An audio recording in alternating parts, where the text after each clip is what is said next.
Alright, as you can see mga kajinban, mas maraming tuyong dito.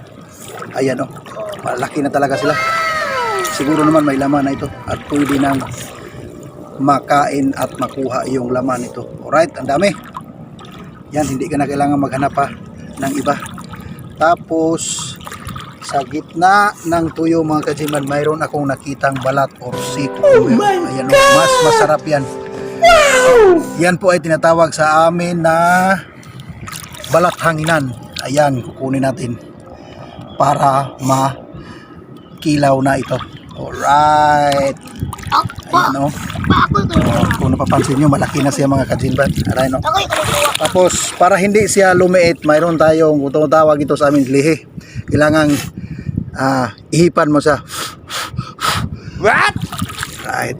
Ayan o. Marami pang tuyong. So, ito na. So, nakadalawang kukumir o balat na tayo. Yari na naman ang bahaw nito mga kajinban. Alright. Kaso lang manguha tayo ng tuyong susunod na lang. Kasi wala tayong dalang pangtanggal ng kanyang mga tinik. Kasi galing pa tayo ng school mga kajinban. Alright, oh, ang dami. Ayan pa mga kajinban. Oh. Ayan. Ayan siya. Kung napapansin niyo mga kajinban. Alright. Daming tuyong. Yan, ang dami nila.